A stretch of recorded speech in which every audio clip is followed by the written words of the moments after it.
வணக்கம். இது ஐபிசி தமிழின் செய்தி நேரம். முதலில் தலைப்புச் செய்திகள்.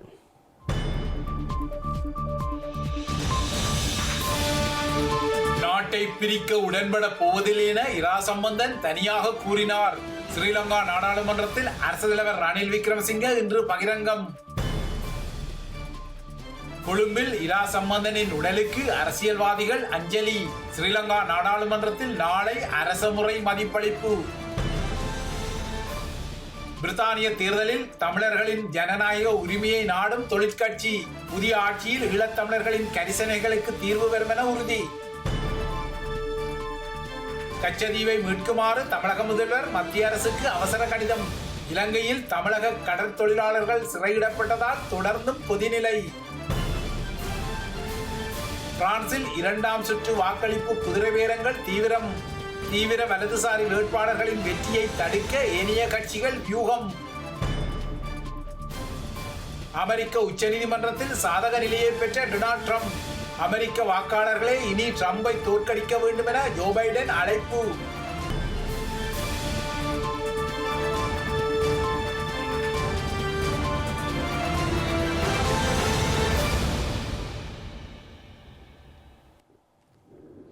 தொடர்ந்து விரிவான செய்திகள்.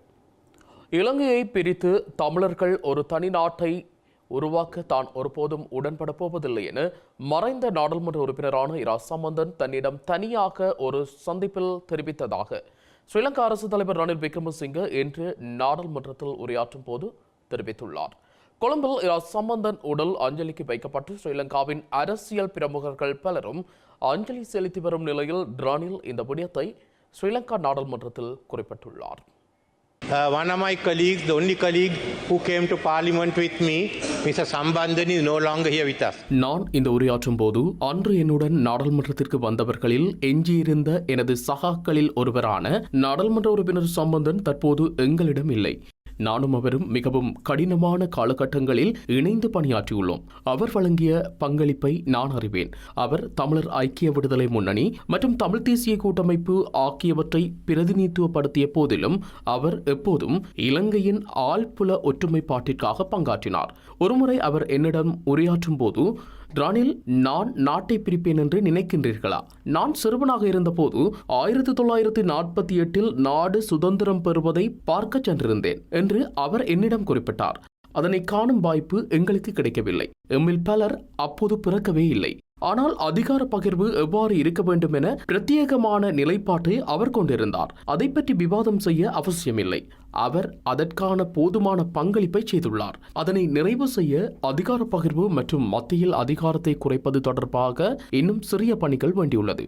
மேலும் இந்த பணிகளை நிறைவு செய்வதே அவருக்கு செய்யக்கூடிய மிக உயர்ந்த கௌரவமாக இருக்கும். இந்த நிலையில் கொழும்பு பொரளை பகுதியில் உள்ள தனியார் மலர்ச்சாலையில் வைக்கப்பட்டுள்ள இரா சம்பந்தனின் பூத உடலுக்கு ஸ்ரீலங்கா ஜனாதிபதி ரணில் விக்ரமசிங்க உள்ளிட்ட அரசியல் பிரமுகர்கள் அஞ்சலி செலுத்தியுள்ளனர். சம்பந்தனின் உடல் இன்று காலை 9 மணி முதல் மாலை வரை மக்கள் அஞ்சலிக்காக பொரளையில் உள்ள தனியார் மலர்ச்சாலையில் வைக்கப்பட்டிருந்தது. ரணில் விக்ரமசிங்க, எதிர்க்கட்சி தலைவர் சஜித் பிரேமதாச, இலங்கை பாராளுமன்றத்தின் சபாநாயகர் உட்பட இலங்கை பாராளுமன்ற உறுப்பினர்கள், உயர் ஸ்தானிகர்கள் உட்பட முக்கிய அரசியல் பிரமுகர்கள் அனைவரும் வருகை தந்து இந்த மலர் சாலையில் வைத்து அன்னாருடைய பூத உடலுக்கு இறுதி அஞ்சலிகளை செலுத்தினார்கள். இலங்கை தமிழரசு கட்சியின் மூத்த தலைவரும் தமிழ் தேசிய கூட்டமைப்பின் தலைவருமான இரா சம்பந்தன் நேற்று முன்தினம் உடல் நலக்குறைவினால் மரணித்த நிலையில் அவரின் பூத உடல் கொழும்பு பொரளை AF ரேமண்ட் மலர் சாலையில் மக்கள் அஞ்சலிக்காக வைக்கப்பட்டுள்ளது. இதனையடுத்து இன்று காலை முதல் ஸ்ரீலங்கா எதிர்க்கட்சி தலைவர் சஜித் பிரேமதாச, சுயாதீன நாடாளுமன்ற உறுப்பினர் GL பீரிஸ், முன்னாள் ஜனாதிபதிகளான மைத்ரிபால சிறிசேன, மஹிந்த ராஜபக்ஷ, முஸ்லிம் காங்கிரஸ் தலைவர் ரவூப் ஹக்கீம் உள்ளிட்ட அரசியல் தலைவர்கள், பொதுமக்கள் என பலரும் அஞ்சலி செலுத்தியிருந்தனர். அத்துடன் ஸ்ரீலங்கா ஜனாதிபதி ரணில் விக்ரமசிங்க இன்று மாலை சென்று தனது அஞ்சலியை செலுத்தியிருந்தார். மேலும் தமிழ் முற்போக்கு கூட்டணியின் தலைவர் மனோ கணேசன் தனது கட்சியின் உறுப்பினர்களுடன் சென்று இறுதி மரியாதையை செலுத்தியிருந்தார்.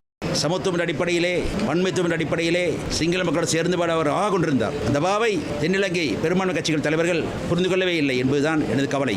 அது உண்மை. இது எல்லோரும் வந்து இன்று அவருக்கு அஞ்சலி செலுத்தலாம், அவரை பல ஆண்டுகளாக அறிகின்றோம் என்று பேசலாம், பிரச்சனை இல்லை. ஆனால் உண்மை இதுதான். ஆகவே அவர் விரும்பியிருந்த அந்த பிரிபட இலங்கைக்குள்ளே தேசிய பிரச்சனை தீர்வை தேடித் தருவது கடப்பாடு எங்களை விட நாட்டு ஜனாதிபதி, பிரதமர், எதிர்க்கட்சி தலைவர் மற்றும் சிங்கள பெரும் தலைவர்களுக்கு இருப்பதாக நினைக்கின்றேன். செய்ய வேண்டும் வலியுறுத்துகிறேன். அதுதான் தலைவர் சம்பந்தன் அவர்களுக்கு செய்யக்கூடிய அஞ்சலி. அது தமிழ் கூட்டணி எப்பொழுதுமே வரலாறு முழுக்க இருந்தது போல துணை இருக்கும். தமிழ் மக்கள் கூட்டணியின் தலைவர் சி வி விக்னேஸ்வரனும் அஞ்சலி செலுத்தியிருந்தார். ஒரு சகாப்தம் முடிந்தது. அரசியலிலே தமிழ் மக்களினுடைய வடகிழக்கு தமிழ் மாகாண தமிழ் மக்களுடைய அரசியலிலே ஒரு சகாப்தம் முடிந்துள்ளது. இனி வரும் தலைவர்கள் முன்னர் அவர் சென்ற பாதையிலே போகப் போகின்றார்கள் என்று எங்களால் கூற முடியாது.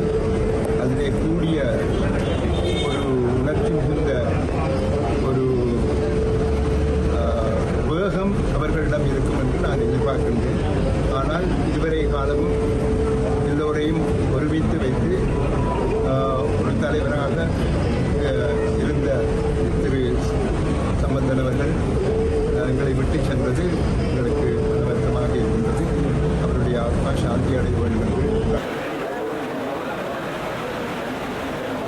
ஐபிசி தமிழ் செய்திகளுக்காக கொழும்பு பொருளை தனியார் மலர் சாலையிலிருந்து ஒளிப்பதிவாளர் விஜயுடன் நான் டில்ஷான் வின்சன். இந்த நிலையில் இறுதி அஞ்சலிக்காக சம்பந்தனின் பூத உடல் நாளைய தினம் ஸ்ரீலங்கா நாடாளுமன்றத்தில் வைக்கப்பட உள்ளது. பிற்பகல் 2 மணி முதல் 4 மணி வரை அஞ்சலிக்காக நாடாளுமன்றில் வைக்க நாடாளுமன்ற அலுவல்கள் பற்றிய குழுவில் தீர்மானிக்கப்பட்டுள்ளது. இதனைத் தொடர்ந்து சம்பந்தனின் பூத உடல் எதிர்வரும் வியாழக்கிழமை மாலை திருகோணமலைக்கு கொண்டு செல்லப்பட உள்ளது. திருகோணமலையில் எதிர்வரும் வெள்ளிக்கிழமை மற்றும் சனிக்கிழமை பொதுமக்கள் அஞ்சலிக்காக வைக்கப்பட்டு ஞாயிற்றுக்கிழமை இறுதிக்கிரியைகள் நடத்துவதற்கான ஏற்பாடுகள் முன்னெடுக்கப்பட்டுள்ளன. கனடாவை போல பிரித்தானியாவிலும் ஈழத்தமிழர் பூர்வீகத்தை சேர்ந்த நாடாளுமன்ற உறுப்பினர்களாக தெரிவு செய்யப்படக்கூடும் என்ற ஊகங்கள் வலுத்து வருகின்றன. இந்த தேர்தலில் தொழிற்கட்சியின் சார்பில் லண்டன் தமிழர் பெரிதும் அறிந்த இளம் அரசியல்வாதியான உமா குமரனுக்கு தொழிற்கட்சியில் வெற்றி பெறும் வாய்ப்பு உறுதிப்படுத்தப்படும் வகையில் அவர் ஸ்டாட்போர்ன் அண்ட் பாஃப் தொகுதியில் நிறுத்தப்பட்டுள்ளார். இதேபோல ஈழத்தமிழ் பூர்வீகத்தை சேர்ந்த கிருஷ்ணி ரிசிகரன் சட்டன் அன்சீன் தொகுதியிலும் களம் இறக்கப்பட்டுள்ள நிலையில் அவரது வெற்றிக்கான ஆதரவு தேவைப்படும் நிலையில் அவரும் தனக்குரிய ஆதரவை கோரியுள்ளார். இந்த கண்ட்ரியில ஓவர் 500,000 தமிழ்ஸ் நாங்கள் இருக்கிறோம். ஆனா எங்களோட குரல் இன்னும் பார்லிமெண்ட்ல கேள்படல. So I want to be an MP to represent the Tamil interest and to represent our voices in Westminster. So தயவு செய்து 4th of July சட்டன் அண்ட் சேம்ல நீங்க இருக்கிறீங்களா எனக்காக ஓட் பண்ணுங்க. அது மட்டும் இல்ல யூகேல நீங்க எங்க இருந்தாலும் நான் எல்லா தமிழர்கள்ட்டையும் கேட்கிறேன், please vote for Labour Party. Last 14 years of conservative government has ruined this country. உங்களுக்கே தெரியும், NHS அவ்வளவு இப்ப நல்லா இல்ல, எங்களோட பில்ஸ் எல்லாம் கணக்கு கூடிக்கொண்டு போகுது, டாக்ஸஸ் கூடிக்கொண்டு போகுது, கிரைம் ரேட் கூடிக்கொண்டு போகுது. We're living through a cost of living crisis and a housing crisis. இதெல்லாம் மாற்றுறதுக்கு லேபர் பார்ட்டிட்ட ஒரு பிளான் இருக்குது. அது மட்டுமில்ல, Keir Starmer, the leader of the Labour Party, he understands what Tamils have suffered in Sri Lanka. அவர் சொல்லியிருக்கிறார், அங்க ஸ்ரீலங்கால human rights abuses இந்த பெர்பெட்ரேட்டர்ஸை நாங்கள் அக்கௌண்டபிலிட்டி கட்டாயம் இருக்கணும் என்று சொல்லி. அது மட்டுமில்ல, அவர் கமிட் பண்ணியிருக்கிறார் தமிழ்ஸுக்கு ஒரு லாங் டேர்ம் சொல்யூஷனும் லாங் டேர்ம் பீஸும் கட்டாயம் தேவை என்று. So for all of these reasons, please vote Labour on the 4th of July. பிரித்தானியாவில் எதிர்வரும் வியாழன் அன்று இடம்பெறவுள்ள பொது தேர்தலில் தமிழர்கள் தமது ஜனநாயக உரிமையை கண்டிப்பாக பயன்படுத்தப்பட வேண்டும் என அழைப்பு விடுத்துள்ள தொழிற்கட்சிக்கான தமிழர் அமைப்பின் தலைவர் சென் கந்தையா தொழிற்கட்சியின் புதிய ஆட்சியில் ஈழத்தமிழர்களின் கரிசனைகளுக்கு தீர்வுகள் வரும் என்ற நம்பிக்கையை வெளியிட்டுள்ளார். பிரான்சில் இடம்பெற்ற பொது தேர்தலின் முதல் சுற்று முடிவிலிருந்து பிரித்தானிய மக்கள் கற்றுக்கொள்ளப்பட வேண்டிய பாடங்கள் இருப்பதாக தொழிற்கட்சியின் தலைவர் கேர் ஸ்டாமர் குறிப்பிட்டுள்ள நிலையில் இந்த படிப்பினை பிரித்தானியாவிற்கும் பொருந்தும் என அவர் குறிப்பிட்டுள்ளார். எனவே தமிழ் மக்கள் தொழிற்கட்சிக்கு வாக்களிக்க வேண்டும் எனவும் தொழிற்கட்சி ஆட்சிக்கு 100 நாட்களுக்கு இடையில் இலங்கையில் போர்க்குற்றங்களில் ஈடுபட்டவர்களுக்கு தடை விதிக்கப்படும் என்ற உறுதிமொழியை மீண்டும் நினைவுபடுத்தியுள்ளார். பிரான்சிலே அங்கு இப்பொழுது இருக்கக்கூடிய அரசாங்கம் பிரெஞ்சு மக்களினுடைய அந்த குரலை கவனிக்காமல் தன் போக்கிலே நடந்தபடியால் தான் அந்த வலதுசாரி கட்சிகள் கடந்த வீக்கெண்டில் நடந்த அந்த எலெக்ஷனில் வெற்றி வாகை சூடியுள்ளார்கள். அதனை தடுப்பதற்கு வருகின்ற கிழமையில் ஒரு சந்தர்ப்பம் இருக்கின்றது. அங்கு பிரான்சில் இருக்கக்கூடிய தமிழ் மக்களும் இந்த வலதுசாரி கட்சிகள் இவென்ச்சுவலாக அவர்களுக்கு எவ்வளவு தீங்கு விளைவிப்பார்கள் என்பதை அறிந்தால் நிச்சயமாக இந்த இடதுசாரி கட்சிகளுக்கும் சென்டர் லெப்ட் பார்ட்டிகளுக்கும் வாக்களிப்பார்கள் என்று நம்பிக்கொண்டு, அதே போலத்தான் பிரித்தானியாவிலும் 14 ஆண்டுகளாக இந்த மக்களுடைய குறை நிறையை கவனிக்காது அவர்கள் தாங்கள் சட்டத்துக்கு மேல் என்று சொல்லி, உங்களுக்கு தெரியும் இங்கே இருக்கக்கூடிய கன்சர்வேட்டிவ் பார்ட்டியாக்கள் அந்த கோவிட் தருணத்தில் கூட தங்களுக்கு ஒரு ரூல் மக்களுக்கு ஒரு ரூலாகத்தான் நடந்திருந்தார்கள். எனவே அந்த நிலைமையை மாற்றி ஒரு பொது மக்களை கொண்ட தொழிற்கட்சி அரசாங்கத்தை அமைக்க பிரித்தானியாவில் இருக்கக்கூடிய அனைவரும் பாடுபட வேண்டும். முக்கியமாக தமிழ் மக்கள் தொழிற்கட்சிக்கு வாக்களிக்க வேண்டும். ஏனெனில் அவர்கள் எங்களுடைய இனப்பிரச்சினை சம்பந்தமாக மிகவும் ஒரு வலுவான கருத்தை வைத்திருக்கின்றார்கள். நான் முதல் குறிப்பிட்டவாறு 3 விடயங்கள் அவர்கள் செய்வார்கள். அதாவது 100 நாட்களுக்குள் அங்கு இந்த ஜெனசைடை புரிந்த அரசியல்வாதிகளுக்கும் மிலிட்டரி லீடர்ஸுக்கும் எதிராக சாங்ஷன் கொண்டு வருவார்கள். 2வதாக இலங்கையையும் அங்கு நடந்த போர்க்குற்றவாளிகளையும் ICCக்கு முன்னால் நிறுத்துவதற்கு பாடுபடுவார்கள். 3வதாக எங்களுடைய தமிழர்களுடைய சுய நிர்ணய உரிமையை மதித்து எங்களுக்கு ஒரு தீர்வு திட்டத்தை கொண்டு வருவதற்கு முயற்சிப்பார்கள். முயற்சிப்பது என்று அல்ல, அவர்கள் ஆல்ரெடி குறிப்பிட்டிருக்கின்றார்கள் அயல்நாடான இந்தியாவுடனும் மற்றும் உலக நாடுகளில் இப்பொழுது முக்கியத்துவம் வாய்ந்த நாடுகளான அமெரிக்கா, யூரோப், கனடா போன்ற நாடுகளுடன் சேர்ந்து எங்களுடைய ஈழத்தில் உள்ள தமிழ் தலைவர்களுடன் சேர்ந்து எங்களுக்கு ஒரு தீர்வை காண்பார்கள் என்று. எனவேதான் இது ஒரு முக்கியமான விடயம். இந்த வரப்போகின்ற எலெக்ஷனில், அதாவது இந்த வியாழக்கிழமை 4ஆம் தேதி ஜூலை நடக்கப் போகின்ற எலெக்ஷனில் காலமே 7 மணி துவக்கம் இரவு 10 மணி மட்டும் வாக்களிக்கலாம். உங்களுக்கு தெரியும், இந்த பிரித்தானிய பிரஜைகள் மாத்திரமல்ல சகல இலங்கையர்களும் வாக்களிக்கத்தக்கதாக இருக்கும். ஏனெனில் நீங்கள் எல்லோரும் காமன்வெல்த் சிட்டிசன்ஸ், உங்களுக்கு தெரியாமலேயே நீங்கள் ஓட்டர்ஸ் ரெஜிஸ்டரில் இருக்கலாம். எனவே அதனை கருத்தில் கொண்டு முக்கியமாக சட்டனன் ஷீமிலில் கிருஷ்ணி அவர்களுக்கும் ஸ்ட்ராட்ஃபர்ட் அண்ட் பாவில் உமா குமரன் அவர்களுக்கும் உங்கள் வாக்குகளை வழங்க வேண்டும். அதை முக்கியமாக பிரித்தானியா முழுவதும் நீங்கள் தொழிற்கட்சிக்கு ஆதரவாக வாக்களிப்பீர்கள் என்று கேட்டுக்கொள்கின்றேன். இதேபோல ஆட்சியில் உள்ள கன்சர்வேட்டிவ் கட்சியின் சார்பில் கருத்து வெளியிட்ட பரம் நந்தா தனது கட்சிக்கும் ஆதரவு கோரியுள்ளார். இங்கிருக்கிற வாழ்கின்ற மக்கள் அனைவருக்கும் ஒரு மிக முக்கியமான தேர்தலாகும். கடந்த 3 வருடங்கள் கோவிட் பிடியிலிருந்து நாட்டை முன்னேற்றுவதற்காக அரசாங்கமும் மக்கள் அனைவரும் கொடுத்த விலை பாரியது. அந்த வகையிலே இன்று நாங்கள் இன்ஃப்ளேஷனை கட்டுக்கு கொண்டு வந்திருக்கின்றோம். இன்ட்ரெஸ்ட் ரேட்டும் குறைந்து கொண்டு வருகின்றது. பொருளாதாரத்திலும் முன்னேற்றம் கண்டு வருகின்றோம். இவ்வாறான ஒரு சூழ்நிலையில் எங்களுடைய மக்கள் கவனமாக சிந்தித்து வாக்களிக்க வேண்டும். குறிப்பாக எங்களுடைய தேவைகளுக்கும் எங்களுடைய அடிப்படை பிரச்சனைகளை, அந்தந்த தொகுதியின் அடிப்படை பிரச்சனைகளை முன்னெடுத்து வந்த நாடாளுமன்ற உறுப்பினர்கள் அவர்கள் எந்த கட்சியாக இருந்தாலும் அவர்களுக்கு நாங்கள் வாக்களிக்க வேண்டும். குறிப்பாக சட்டனில் டாம் ட்ரமல் அவர்களும், கார்ஷட்டன் வாலிங்டனில் எங்களுடைய APPG தமிழுக்கு தலைவராக இருந்த எலியட் கோல்பன் அவர்களும் போட்டியிடுகின்றார்கள். அவர்களுக்கு எங்களுடைய தார்மீக ஆதரவுகளை வழங்கி அவர்களுடைய செயற்பாடுகளுக்கு நாங்கள் முன்னிற்க வேண்டும். அதேபோல் வேறு தொகுதிகளில் பாப் பிளாக்மேன் ஹரோவி, எப்சம் ஈவிலில் மிஸ் ஃப்ரேசர் அவர்களும் எங்களுடைய தமிழர்கள் சார்ந்த நலனில் அதிக அக்கறை செலுத்தியவர்கள். அவர்களுக்கும் எங்களுடைய ஆதரவுகளை நல்க வேண்டும்.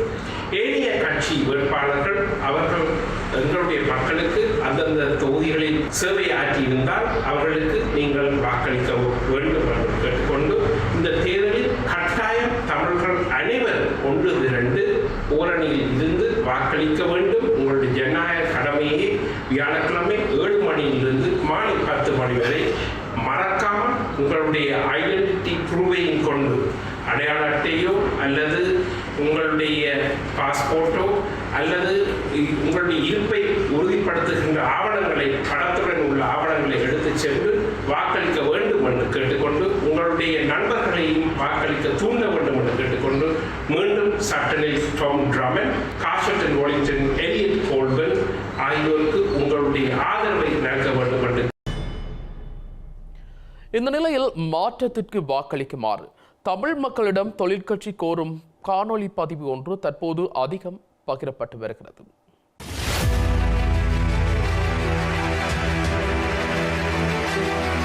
The Labour Party recognises the importance of understanding and addressing the unique concerns and aspirations of the British Tamil community.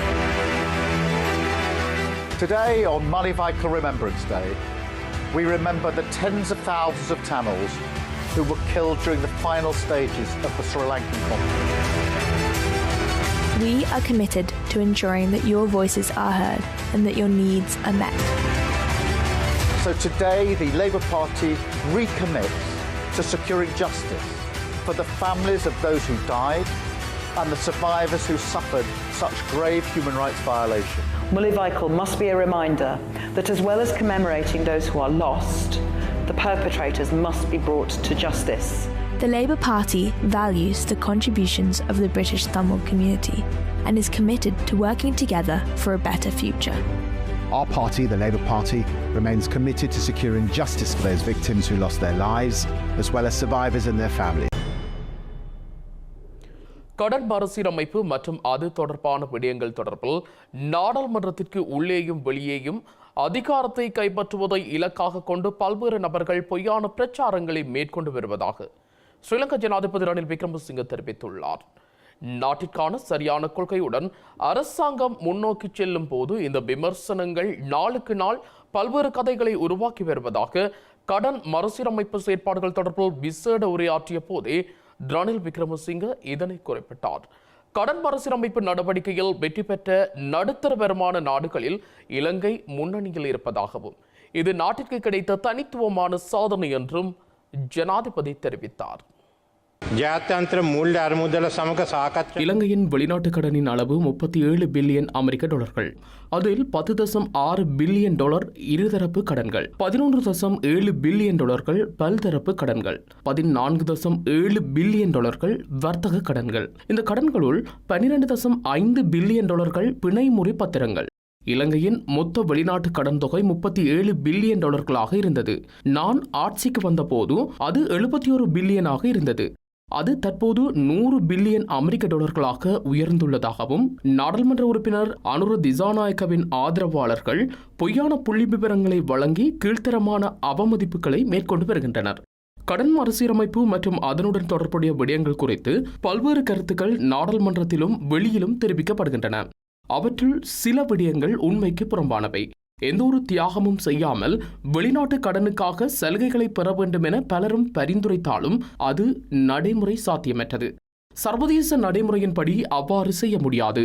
பிரதான கடன் தொகையை துண்டிக்குமாறு இலங்கை அரசாங்கம் கோரவில்லை என்று சிலர் குற்றம் சாட்டினாலும் உத்தியோகபூர்வ இருதரப்பு கடன் வழங்குனர்கள் பிரதான கடன் தொகையை ஒருபோதும் துண்டிக்க மாட்டார்கள். கடனை திருப்பிச் செலுத்தும் காலத்தை நீடித்தல், கடன் சலுகை காலம், வட்டி வீதம் குறைப்பு என்பவற்றிற்கு சலுகை பெற முடியும். அதிகாரம் கிடைத்தால் ஆரம்ப கடனில் 50 வீதத்தை துண்டிக்க கடன் வழங்கும் நாடுகளுடன் பேச்சுவார்த்தை நடத்துவதாக சிலர் கூறினாலும் அந்த அறிக்கைகள் அவர்களுக்கு சர்வதேச பொருளாதார பொறிமுறைகள் பற்றிய எந்த ஒரு புரிதலும் இல்லை என்பதையே சுட்டிக்காட்டுகிறது. கடன் மறுசீரமைப்பை எவ்வாறு மேற்கொள்ள வேண்டும் என்பது குறித்து இறுதி முடிவு எடுக்கும் அதிகாரம் கடன் வழங்குனர்கள் அல்லது கடன் பெற்றவர்களுக்கு இல்லை. அது தொடர்பில் தீர்மானம் எடுப்பது சர்வதேச நாணய நிதியம். ஒரு நாட்டின் கடன் நிலைப்பேற்று தன்மையை ஏற்படுத்தும் வகையிலான மறுசீரமைப்பு திட்டத்தை சர்வதேச நாணய நிதியமே தீர்மானிக்கிறது. நடுத்தர வருமானம் பெறும் நாடுகளுக்காக அறிமுகப்படுத்தப்பட்ட புதிய கடன் நிலைப்பேற்று தன்மை பகுப்பாய்வு கட்டமைப்பை கடன் மறுசீரமைப்பை மேற்கொள்வதற்காக பயன்படுத்தி முதல் தர வருமான நாடுகளின் ஒன்றாக இலங்கையும் மாறியுள்ளது. எரிபொருள், எரிவாயு உட்பட்ட அத்தியாவசிய பொருட்கள் கொள்வனவிற்காக நிலவிய வரிசையை முடிவிற்கு கொண்டு வந்தமை சிறந்த செய்தியா, துரதிர்ஷ்டமான செய்தியா என்பதை நாட்டு மக்கள் தீர்மானிப்பார்கள். நெருக்கடியான நிலையில் அரசியல் அதிகாரத்திற்கும் அரசியல் பிரபல்யத்திற்குமாகவும் நான் தீர்மானங்களை எடுக்கவில்லை. நாட்டுக்காகவே கடுமையான தீர்மானங்களை எடுத்தேன். தற்போதைய புவிசார் அரசியல் போக்குகள் உட்பட்ட பல சவால்கள் மற்றும் சிரமங்கள் இருந்த போதிலும் சர்வதேச நாணய நிதியத்தின் திட்டம் ஆரம்பிக்கப்பட்ட 15 மாதங்களுக்குள் உத்தியோகபூர்வ இருதரப்பு கடன் வழங்குனர்களுடன் இலங்கை உடன்பாட்டை எட்ட முடிந்தது. ஸ்ரீலங்கா சுதந்திர கட்சியின் உறுப்புரிமை மற்றும் செயலாளர் பதவியிலிருந்து தயாசிரி ஜெயசேகரவை நீக்குவதற்கு கட்சி எடுத்த தீர்மானத்தை இடைநிறுத்தி கொழும்பு மாவட்ட நீதிமன்றம் இடைக்கால தடை உத்தரவு பிறப்பித்துள்ளது. தயாசிரி ஜெயசேகரவால் தாக்கல் செய்யப்பட்ட மனு இன்று கொழும்பு மாவட்ட நீதிமன்றத்தில் விசாரணைக்கு எடுத்துக் கொள்ளப்பட்ட போதே இந்த உத்தரவு பிறப்பிக்கப்பட்டுள்ளது. ஸ்ரீலங்கா சுதந்திர கட்சியின் பொதுச் செயலாளராக செயற்பட்ட தயாசிரி ஜெயசேகர கடந்த செப்டம்பர் மாதம் பதவி நீக்கப்பட்டதோடு கட்சியிலிருந்தும் நீக்கப்பட்டார். இதனையடுத்து கட்சியின் குறித்த தீர்மானத்தை சவாலுக்கு உட்படுத்தி தயாசிரி ஜெயசேகர கொழும்பு மாவட்ட நீதிமன்றத்தில் மனு தாக்கல் செய்திருந்தார். இந்த மனு மீதான விசாரணை இன்று எடுத்துக் கொள்ளப்பட்ட நிலையில் தயாசிரி ஜெயசேகரவை கட்சியிலிருந்து நீக்குவதற்கு ஸ்ரீலங்கா சுதந்திர கட்சி எடுத்த தீர்மானத்தை இடைநிறுத்தி கொழும்பு மாவட்ட நீதிமன்றம் இடைக்கால தடை உத்தரவை பிறப்பித்துள்ளது. இதேவேளை தயாசிரி ஜெயசேகரவின் கட்சி உறுப்புரிமை தற்காலிகமாக நீக்கப்பட்டுள்ளதாக ஸ்ரீலங்கா சுதந்திர கட்சியின் தலைவர் மைத்ரிபால ஸ்ரீசேன தெரிவித்திருந்தமையும் குறிப்பிடத்தக்கது. கண்டி நீதிமன்ற வளாகத்தில் வெடிகுண்டு இருப்பதாக தொலைபேசி ஊடாக அச்சுறுத்தல் விடுத்த சந்தேக நபரை ஸ்ரீலங்கா காவல்துறையினர் கைது செய்துள்ளனர். வடபளை பிரதேசத்தை சேர்ந்த ஒருவரே இவ்வாறு கைது செய்யப்பட்டுள்ள நிலையில் வெடிகுண்டு அச்சுறுத்தல் காரணமாக நீதிமன்றத்தில் இன்றைய நாளுக்கான அனைத்து வழக்குகள் எதிர்வரும் 16ஆம் தேதிக்கு ஒத்திவைக்கப்பட்டுள்ளன. கண்டி நீதிமன்ற வளாகத்தில் வெடிகுண்டு இருப்பதாக 119 என்ற காவல்துறையின் அவசர அழைப்பு பிரிவுக்கு தொலைபேசி ஊடாக தகவல் வழங்கப்பட்டது. இதையடுத்து விரைந்து செயற்பட்ட காவல்துறையினர் நீதிமன்ற வளாகத்திலிருந்து அனைவரையும் வெளியேற்றிய நிலையில் அந்த பகுதியில் பதற்ற நிலை ஏற்பட்டது. இதனைத் தொடர்ந்து ஸ்ரீலங்கா ராணுவத்தினர் மற்றும் காவல்துறையினர் வெடிகுண்டு செயலிழப்பு பிரிவுடன் இணைந்து தேடுதல் நடவடிக்கைகளை மேற்கொண்டுள்ளனர். எனினும் நீதிமன்ற வளாகத்தில் எந்தவொரு வெடிகுண்டும் கிடைக்கவில்லை என தேடுதல் நடவடிக்கையில் ஈடுபட்ட காவல்துறையினர் தெரிவித்துள்ளனர். இந்த நிலையில் வெடிகுண்டு இருப்பதாக தகவல் வழங்கிய தொலைபேசி இலக்கத்தின் அடிப்படையில் காவல்துறையினர் விசாரணைகளை முன்னெடுத்துள்ளனர். இதன் பிரகாரம் தொலைபேசி இலக்கத்தின் உரிமையாளரை கினிகத்தேனை காவல்துறையினர் இன்று பிற்பகல் கைது செய்ததாக கினிகத்தேனை காவல்துறை நிலைய பொறுப்பதிகாரி பிரதான காவல்துறை பரிசோதகர் விராஜ் விதானகே தெரிவித்தார். கண்டி காவல்துறையினர் கினிகத்தேன காவல்துறையினருக்கு வழங்கிய தகவலின் அடிப்படையில் சந்தேகத்தின் பேரில் கினிகத்தேன கடவள பிரதேசத்தைச் சேர்ந்த 53 வயதான நபர் கைது செய்யப்பட்டதாக அவர் குறிப்பிட்டுள்ளார். எனினும் கைது செய்யப்பட்ட போது தன்னிடம் தொலைபேசி இல்லை எனவும் தனது தொலைபேசி காணாமற் போயுள்ளதாகவும் சந்தேக நபர் காவல்துறையினரிடம் தெரிவித்ததாக விராஜ் விதானகே கூறியுள்ளார். தனியார் பேருந்தில் நடத்துனராக தொழில் புரிந்து வரும் ஒருவரே இவ்வாறு கைது செய்யப்பட்டுள்ளதாகவும் சந்தேக நபர் தொடர்பில் மேலதிக விசாரணைகள் நடத்தப்படுவதாகவும் கினிகத்தேனை காவல்துறை நிலைய பொறுப்பதிகாரி பிரதான காவல்துறை பரிசோதகர் விராஜ் விதானகே மேலும் தெரிவித்தார். ஸ்ரீலங்காவின் உள்ளூராட்சி மன்றங்களுக்கான தேர்தல் ஒத்திவைக்கப்பட்டுள்ளதாலும் வாக்குப்பதிவு நிறைவடையாததாலும் நாட்டில் தேர்தல் சட்டம் இன்னும் நடைமுறையில் உள்ளதாக தேர்தல்கள் ஆணைக்குழு தெரிவித்துள்ளது. ஸ்ரீலங்கா அரசியலமைப்பில் 104A பிரிவின்படி தேர்தல் சட்டம் நடைமுறையில் இருப்பதாக ஆணைக்குழு இன்று வெளியிட்டுள்ள அறிக்கையில் தெரிவிக்கப்பட்டுள்ளது. உள்ளூராட்சி தேர்தல் சட்டம் செல்லுபடியாகும் காலப்பகுதியில் அரசியல் கட்சியோ குழுவையோ அல்லது வேட்பாளரையோ ஊக்குவிக்கும் வகையில் உள்ளூராட்சி அதிகார சபைகள் செயற்படக்கூடாது என ஆணைக்குழு குறிப்பிட்டுள்ளது. அரசு அலுவலர்கள் மற்றும் ஊழியர்களை ஆட்சேர்ப்பு செய்வது, பதவி உயர்வு வழங்குவது மற்றும் இடமாற்றம் செய்வதை மட்டுப்படுத்துவது தொடர்பாக சுற்றறிக்கை வெளியிடப்பட்டுள்ளதாகவும் ஸ்ரீலங்காவின் தேர்தல்கள் ஆணைக்குழு சுட்டிக்காட்டியுள்ளது. அரசியல் கட்சி, குழு அல்லது வேட்பாளரின் பிரச்சாரத்திற்கென அரசு சொத்துக்கள் எதுவும் பயன்படுத்தப்படக்கூடாது என விசேட வர்த்தமானி மற்றும் சுற்றறிக்கை மூலம் அனைத்து அரசு நிறுவனங்களின் தலைவர்களுக்கும் அறிவிக்கப்பட்டுள்ளதாக தேர்தல்கள் ஆணைக்குழு தெரிவித்துள்ளது. அதன் பிரகாரம் கடந்த ஆண்டு ஜனவரி மாதம் வெளியிடப்பட்ட வர்த்தமானி மற்றும் சுற்றறிக்கை எண் 20 ஆகியன நடைமுறையில் இருக்கும் என தேர்தல்கள் ஆணைக்குழுவின் அறிக்கையில் கூறப்பட்டுள்ளது. இதன்படி இந்த காலப்பகுதியில் அரசியலமைப்பில் கூறப்பட்டுள்ள ஏற்பாடுகளையும் தேர்தல் சட்டங்களையும் சுற்றறிக்கைகளையும் மீறும் வகையில் செயற்படுவது தண்டனைக்குரிய குற்றமாகும் என தேர்தல்கள் ஆணைக்குழு சுட்டிக்காட்டியுள்ளது. எதிர்வரும் தேர்தலை சுதந்திரமாகவும் நியாயமாகவும் நடத்துவதற்கு தேர்தல்கள் ஆணைக்குழுவினால் வெளியிடப்பட்டுள்ள விதிமுறைகள் மற்றும் சுற்றறிக்கைகளுக்கு இணங்கி செயற்படுமாறு அனைத்து தரப்பினரையும் ஆணைக்குழு கேட்டுக் கொண்டுள்ளது. இதேபோல தென் மாகாண சபை ஆளுநர் லக்ஷ்மன் ஜாபா அபேவர்தன சட்டவிரோதமாக தனது அதிகாரத்தை பயன்படுத்தி முன்னாள் உள்ளூராட்சி மன்ற தலைவர்கள் மற்றும் சபை உறுப்பினர்கள் பலரை தனது ஒருங்கிணைப்பு முகவர்களாக நியமித்துள்ளமைக்கு எதிராக தேசிய மக்கள் சக்தியினர் ஸ்ரீலங்கா தேர்தல்கள் ஆணைக்குழுவில் முறைப்பாடு செய்துள்ளனர். ஸ்ரீலங்கா பொதுஜன பெரமுனவைச் சேர்ந்த 15 முன்னாள் உள்ளூராட்சி மன்ற உறுப்பினர்கள் எதிர்வரும் 4ஆம் தேதி முதல் நடைமுறைக்கு வரும் வகையில் தென் மாகாண ஆளுநரின் ஒருங்கிணைப்பு பிரதிநிதிகளாக நியமிக்கப்பட்டுள்ளதாக தேசிய மக்கள் சக்தியின் முறைப்பாட்டில் சுட்டிக்காட்டப்பட்டுள்ளது. இது தேர்தல் விதிகளை மீறும் செயல் என்பதால் இதுபோன்ற சட்டவிரோத செயற்பாடுகளை தடுக்க தேர்தல் ஆணைக்குழு உடனடியாக தலையிட வேண்டும் என எழுத்து மூலம் கோரிக்கை விடுக்கப்பட்டுள்ளது. கடந்த மாதம் 4ஆம் தேதி முதல் உள்ளூராட்சி வேட்பாளர்கள், முன்னாள் உள்ளூராட்சி மன்ற உறுப்பினர்கள் மற்றும் தவிசாளர்களை தனது ஒருங்கிணைப்பு பிரதிநிதிகளாக ஆளுநர் லக்ஷ்மன் ஜாபா அபேவர்தன நியமித்துள்ளார் என கூறியுள்ள தேசிய மக்கள் சக்தி அவ்வாறு நியமிக்கப்பட்ட 15 பேரின் பெயர் விவரங்களையும் தனது முறைப்பாட்டு கடிதத்தில் குறிப்பிட்டுள்ளது. மாகாண சபை மற்றும் உள்ளூராட்சி மன்றங்களுக்கென கிடைக்கும் நிதியை அரசியல் நோக்கங்களுக்காக நேரடி மானியமாக வழங்கி தேர்தல் ஊக்குவிப்பு நடவடிக்கைகளை மேற்கொள்வதே இந்த நியமனங்களின் நோக்கமாகும் எனவும் தேசிய மக்கள் சக்தி கூறியுள்ளது. இது தெளிவாக அரசியல் சொத்துக்களை துஷ்பிரயோகம் செய்யும் வகையிலும் தேர்தல் சட்ட மீறலாகவும் காணப்படுவதால் தென்மாகாண ஆளுநரின் இந்த நியமன நடவடிக்கை குறித்து முறையான விசாரணை நடத்தி இந்த சட்டவிரோத செயல்களை தடுக்க தலையிடுமாறு தேர்தல்கள் ஆணைக்குழுவை தேசிய மக்கள் சக்தி கேட்டுக்கொண்டுள்ளது. இலங்கையில் எதிர்காலத்தில் நடைபெறவுள்ள ஜனாதிபதி தேர்தலோ பொது தேர்தலோ தான் போட்டியிடப் போவதில்லை என ஸ்ரீலங்காவின் முன்னாள் ஜனாதிபதி மைத்ரிபால சிறிசேன தெரிவித்துள்ளார். ஸ்ரீலங்காவின் ஜனாதிபதியாக கடந்த 2015ஆம் ஆண்டு பதவியேற்றதை தொடர்ந்து நாட்டு மக்களுக்கு ஆற்றிய உரையில் தான் இந்த விடயத்தை ஏற்கனவே குறிப்பிட்டுள்ளதாக கொழும்பு ஊடகம் ஒன்றிற்கு வழங்கிய நேர்காணலின் போது மைத்ரிபால சிறிசேன கூறியுள்ளார். இலங்கையில் நடைபெறும் தேர்தல்களில் தான் வேட்பாளராக களமிறங்காவிட்டாலும் அரசியலில் இருந்து ஓய்வு பெறப் போவதில்லை என ஸ்ரீலங்காவின் முன்னாள் ஜனாதிபதி மைத்ரிபால சிறிசேன தெரிவித்துள்ளார். இதன்படி ஸ்ரீலங்கா சுதந்திர கட்சி சார்பான தனது அரசியல் நடவடிக்கைகளில் தான் தொடர்ந்தும் ஈடுபடுவதாக அவர் குறிப்பிட்டுள்ளார். சர்வதேச நாடுகளிலும் இதே முறைமை பின்பற்றப்படுவதாகவும் ஜனாதிபதி பதவியில் இருந்து விலகிய எவரும் அரசியலில் இருந்து ஓய்வு பெறவில்லை என அவர் சுட்டிக்காட்டியுள்ளார்.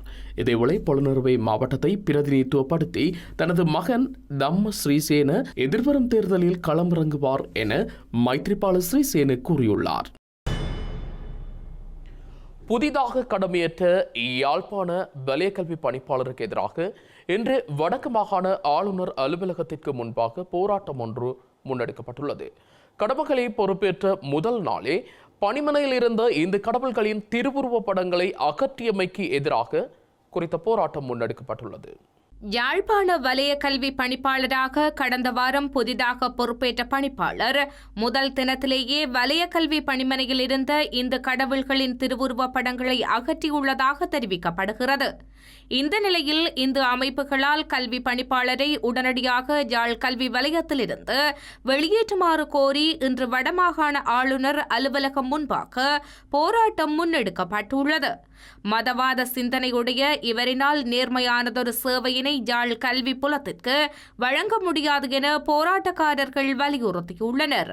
அத்துடன் இந்த கடவுள்களினை அவமதித்ததனால் உலக இந்து மக்களிடம் முறையாக பொது மன்னிப்பும் கேட்க வேண்டும் எனவும் அவர்கள் வலியுறுத்தியுள்ளனர். இலங்கையில் பல்கலைக்கழக கல்விசாரா ஊழியர்களின் வேலை நிறுத்த போராட்டம் 1 மாத காலத்திற்கு மேலாக தொடர்ச்சியாக முன்னெடுக்கப்பட்டு வருவதனால் மாணவர்களின் கல்வி நடவடிக்கைகள் பாதிப்பை எதிர்நோக்கியுள்ளன. இதே சமகாலத்தில் பல்கலைக்கழகங்களில் கல்வி கற்று வெளியேறிய பட்டதாரிகளும் தமக்கான அரச வேலைவாய்ப்பை வலியுறுத்தி போராட்டத்தை மேற்கொண்டு வருகின்றனர். இலங்கையில் உள்ள பல்கலைக்கழகங்களின் கல்விசாரா ஊழியர்களால் சம்பள முரண்பாடு, சம்பள அதிகரிப்பு உட்பட்ட பல்வேறு கோரிக்கைகளை முன்வைத்து தொடர்ச்சியான வேலைநிறுத்த போராட்டம் மேற்கொள்ளப்பட்டு வருகின்றது. அனைத்து பல்கலைக்கழக தொழிற்சங்க சம்மேளனம், பல்கலைக்கழக தொழிற்சங்க கூட்டுக்குழு மற்றும் அனைத்து பல்கலைக்கழக தொழிற்சங்க கூட்டமைப்பு ஆகியவற்றின் தீர்மானத்திற்கு அமைய போராட்டம் மேற்கொள்ளப்பட்டு வருகின்றது. இவ்வாறான நிலையில் வவுனியா பல்கலைக்கழகத்தின் கல்விசாரா ஊழியர்கள் தமது சம்பள உயர்வு உட்பட்ட பல்வேறு கோரிக்கைகளை முன்வைத்து கடந்த 48 நாட்களாக போராட்டத்தில் ஈடுபட்டதோடு அரசு தரப்போடு பேச்சுவார்த்தைகளிலும் ஈடுபட்டு வந்திருந்தனர். எனினும் அவர்களுடைய பேச்சுவார்த்தைகள் வெற்றியளிக்காத நிலையில் 49வது நாளான இன்றில் இருந்து அவர்கள் வவுனியா பல்கலைக்கழக வாயிலில் சத்தியாகிரக போராட்டத்தில் ஈடுபட்டு வருகின்றனர். பல்கலைக்கழக வாயிலில் கொட்டகை அமைத்து தமது கோரிக்கைகள் அடங்கிய பதாகைகளை காட்சிப்படுத்தியவாறு சத்தியாகிரக போராட்டத்தில் ஈடுபட்டு வருகின்றனர். வவுனியா பல்கலைக்கழக ஊழியர் சங்கத்தினராகிய நாம் இன்றுடன் 62 நாட்களாக இந்த தொடர்ச்சியான வேலைநிறுத்த போராட்டத்தில் ஈடுபட்டு கொண்டிருக்கின்றோம். நேற்று நடைபெற்ற சந்திப்பின் போது கல்வி அமைச்சர், கல்வி ராஜாங்க அமைச்சர், பல்கலைக்கழக மானியங்கள் ஆணைக்குழுவின் தலைவர், செயலாளர் மற்றும் அக்கவுண்டன்ட் ஆகியோரும் எமது உறுப்பினர்களும் அந்த கலந்துரையாடலை நிகழ்த்தியிருந்தார்கள். இப்பொழுது சாதகமான ஒரு நிலைமை காணப்படுகின்றது. எமது நோக்கம் இந்த மாணவர்களது கல்வியை இல்லாமலாக்குவது அல்ல. மாணவர்களது கல்வியில் நாங்களும் மிக்க நலனுடையே இருக்கின்றோம். எங்களது உறுப்பினர்களின் பிள்ளைகளும் மாணவர்களாக பல்கலைக்கழகங்களில் கல்வி கற்கின்றார்கள். எனவே எமக்கு இந்த வழங்கப்பட்ட உறுதிமொழி 2016ஆம் ஆண்டு வழங்கப்பட்ட உறுதிமொழிக்கு இணங்க நாங்கள் எமது கொடுப்பனவையை அரசாங்கத்திடம் கேட்டு நிற்கின்றோம். இதேவேளை வேலையற்ற பட்டதாரிகளுக்கு அரசு துறையில் நியமனம் வழங்க கோரி கவனஈர்ப்பு போராட்டம் ஒன்று இன்று திருகோணமலையில் முன்னெடுக்கப்பட்டுள்ளது. திருகோணமலை மாவட்ட வேலையற்ற பட்டதாரிகள் ஒன்றியம் இதனை ஏற்பாடு செய்திருந்தது. திருகோணமலை உட்துறைமுக வீதியில் உள்ள கிழக்கு மாகாண சபை வீதியில் இருந்து கிழக்கு மாகாண ஆளுநர் அலுவலகம் வரை நடைபவனியாக பதாகைகளை ஏந்தியவாறு தமது கோரிக்கைகளை வலியுறுத்தியிருந்தனர். இதன்போது கிழக்கு ஆளுநர் செயலக முன்றலில் காவல்துறையினர் குவிக்கப்பட்டிருந்ததோடு ஆளுநரிடமும் மனு ஒன்றையும் கையளித்துள்ளனர். ஜப்பானுக்கு உத்தியோகபூர்வ பயணம் மேற்கொண்டுள்ள ஸ்ரீலங்கா வெளிவிவகார அமைச்சர் அந்த நாட்டின் அரசாங்கத்தின் பல முக்கிய அரசியல் பிரதிநிதிகளை சந்தித்து கலந்துரையாடியுள்ளார். ஸ்ரீலங்கா வெளிவிவகார அமைச்சர் அலி சப்ரி நேற்றைய தினம் ஜப்பானுக்கு உத்தியோகபூர்வ பயணம் ஒன்றை மேற்கொண்டிருந்தார். இந்த பயணத்தின் போது ஜப்பான் அரசாங்கத்தின் முக்கிய அதிகாரிகளை சந்தித்து அவர் பேச்சுக்களை முன்னெடுத்துள்ளார். இதன்படி ஜப்பானின் முன்னாள் வெளியுறவு அமைச்சரும் தற்போதைய தலைமை அமைச்சரவை செயலாளருமான ஹயாசி யோசிமசாவை இன்று டோக்கியோவில் வைத்து அலி சப்ரி சந்தித்துள்ளார். இலங்கை மற்றும் இலங்கைக்கு இடையிலான உறவுகள் மற்றும் அவற்றை மேலும் வலுப்படுத்துவது குறித்து இதன்போது கலந்துரையாடப்பட்டுள்ளது. அத்துடன் இலங்கையின் தற்போதைய பொருளாதார நிலை மற்றும் கடன் மறுசீரமைப்பு செயல்முறையின் முன்னேற்றம் தொடர்பில் தான் ஹயாசி யோசிமசாவிற்கு விளக்கியதாக அலி சப்ரி தெரிவித்துள்ளார். இதனைத் தொடர்ந்து இலங்கையின் பொருளாதாரம் மேலும் முன்னேற்றமடையும் என ஹயாசி யோசிமசா நம்பிக்கை வெளியிட்டதாக ஸ்ரீலங்கா வெளிவிவகார அமைச்சர் கூறியுள்ளார். இதேவேளை ஜப்பானின் நீதி அமைச்சரையும் அலி சப்ரி சந்தித்துள்ளார். இதன்போது இருதரப்பு உறவுகளை வலுப்படுத்துவது மற்றும் ஜப்பானின் பொருளாதாரத்திற்கு இலங்கையர்கள் பங்களிப்பது தொடர்பான வாய்ப்புகளை ஏற்படுத்தி கொடுப்பது தொடர்பில் கலந்துரையாடப்பட்டுள்ளது. மேலும் ஸ்ரீலங்காவின் நீதித்துறையை டிஜிட்டல் எனப்படும் எண்ணியல் மயப்படுத்த தேவையான ஆதரவுகளையும் ஜப்பான் நீதி அமைச்சரிடம் தான் கோரியுள்ளதாக அலி சப்ரி குறிப்பிட்டுள்ளார். யாழ்ப்பாணத்தில் அனுமதியின்றி மருந்து விற்பனையில் ஈடுபட்ட மருந்தக உரிமையாளர் கைது செய்யப்பட்டுள்ளதுடன் விசாரணைகளுக்கு பின்னர் நீதிமன்றத்தில் முற்படுத்த நடவடிக்கைகள் எடுக்கப்பட்டுள்ளன. இதேபோல குறித்த மருந்தகத்தை சோதனையிடச் சென்ற அரச உத்தியோகத்தர்கள் 2 மருந்தக உரிமையாளர் கடைக்குள் பூட்டி வைத்து அச்சுறுத்தியதாகவும் தெரிவிக்கப்படுகின்றது.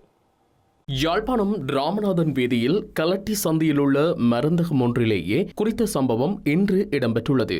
ஸ்ரீலங்கா சுகாதார அமைச்சின் உணவு கட்டுப்பாட்டு நிர்வாக பிரிவு உத்தியோகத்தர்கள் 2 மருந்தகத்தின் அனுமதி தொடர்பாக மருந்தகம் ஒன்றை சோதனையிட சென்றுள்ளனர். சோதனையில் அதிகாரிகள் ஈடுபட்டிருக்கும் போது அதிகாரிகளை கடை உரிமையாளர் மருந்தகத்திற்குள் வைத்து பூட்டி அச்சுறுத்தியுள்ளார். இது தொடர்பில் யாழ் மாவட்ட விசேட குற்றத்தடுப்பு பிரிவு காவல்துறையினருக்கு அரசு அதிகாரிகளால் முறைப்பாடு செய்யப்பட்டது. தெரிவித்துள்ளது. இதனையடுத்து சம்பவ இடத்திற்கு சென்ற யாழ் மாவட்ட விசேட குற்றத்தடுப்பு பிரிவு காவல்துறையினர் அனுமதியின்றி மருந்து விற்பனையில் ஈடுபட்டமை மற்றும் அரசு உத்தியோகத்தர்களின் கடமைகளுக்கு இடையூறு விளைவித்தமை உள்ளிட்ட குற்றச்சாட்டின் கீழ் கடை உரிமையாளரை கைது செய்துள்ளனர். சந்தேக நபரை யாழ்ப்பாணம் காவல்துறை நிலையத்தில் தடுத்து வைத்து விசாரணைகள் நடத்தும் காவல்துறையினர் விசாரணைகளின் பின்னர் யாழ்ப்பாணம் நீதவான் நீதிமன்றத்தில் முற்படுத்த நடவடிக்கை எடுத்துள்ளனர்.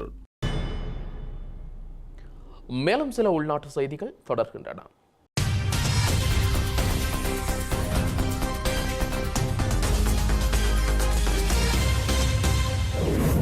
கிளிநொச்சி மாவட்டம் பச்சிலைப்பள்ளி பிரதேச செயலக பிரிவுக்கு உட்பட்ட இயக்கச்சி சந்தையில் புதிதாக மதுபான சாலை ஒன்று அமைக்கப்பட உள்ளதை அடுத்து கிராம மக்கள் பொது அமைப்புகள் இணைந்து எதிர்ப்பு ஆர்ப்பாட்டம் ஒன்றினை மேற்கொண்டுள்ளனர். குறித்த இடத்தில் மதுபான சாலைக்கு அனுமதி வழங்கினால் குற்றச்செயல்கள் இடம்பெறும் எனவும் பாடசாலை மாணவர்களுக்கான பாதுகாப்பும் கிடைக்கப்பெறாது எனவும் ஆர்ப்பாட்டக்காரர்கள் வலியுறுத்தியுள்ளனர். போராட்டத்தின் நிறைவில் பச்சிலைப்பள்ளி பிரதேச செயலர் பழைய காவல்துறை பொறுப்பதிகாரி மற்றும் ஸ்ரீலங்கா கடற்தொழில் அமைச்சர் டக்ளஸ் தேவானந்தாவின் பழைய பிரதேச அமைப்பாளரிடமும் மனு ஒன்று கையளிக்கப்பட்டுள்ளது. மன்னார் மருதமிடு மாதாவிற்கு முடிசூட்டிய நூற்றாண்டு விழாவும் ஆடி திருவிழா திருப்பலியும் இன்று சிறப்பாக இடம்பெற்றுள்ளது. இந்த திருவிழா திருப்பலியில் 7 லட்சத்திற்கும் அதிகமான பக்தர்கள் கலந்து கொண்டு ஆசியை பெற்றிருந்தனர். இதேவேளை மடு மாதாவிற்கு முடிசூட்டிய நூற்றாண்டு விழாவை ஒட்டி நினைவு தபால் முத்திரை நேற்று வெளியிட்டு வைக்கப்பட்டுள்ளமை குறிப்பிடத்தக்கது. ஸ்ரீலங்கா சுற்றாடல் அமைச்சின் வழிகாட்டுதலின் கீழ் மத்திய சுற்றாடல் அதிகார சபையால் வருடாந்தம் ஏற்பாடு செய்து நடாத்தப்படும் ஜனாதிபதி சுற்றாடல் விருதில் வெள்ளிப் பதக்கத்தினை மட்டக்களப்பு மாவட்டம் மண்முனை தென்னருவில் பற்று பிரதேச செயலகம் பெற்றுக் கொண்டிருந்தது. இந்த நிலையில் பிரதேச செயலாளரை கௌரவித்து வரவேற்கும் நிகழ்வு இடம்பெற்றுள்ளது. இதன்போது பிரதேச செயலாளரினால் விருதானது அலுவலக உத்தியோகத்தர்களிடம் கையளித்து உரை நிகழ்த்தப்பட்டதுடன் உத்தியோகத்தர்களினால் பாராட்டு உரைகளும் நிகழ்த்தப்பட்டன. செய்திகளின் நிறைவாக மீண்டும் தலைப்புச் செய்திகள்.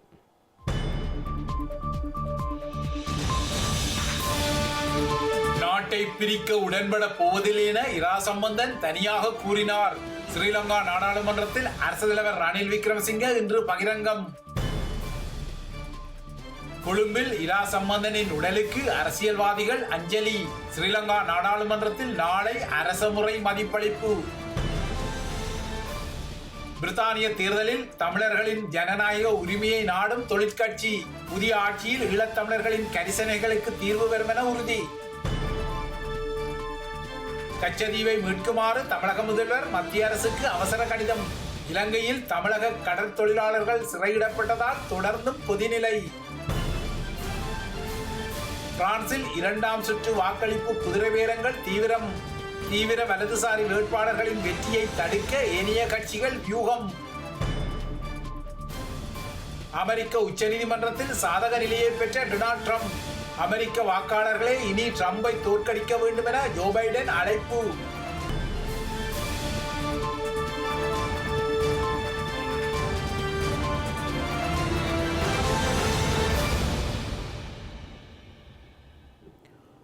இத்துடன் ஐபிசி தமிழின் செய்தி நேரம் நிறைவடைகிறது. உடனுக்குடன் செய்திகளை அறிந்து கொள்ள IBCTamil.com என்ற நமது இணையதளத்தை பார்வையிடுங்கள். வணக்கம்.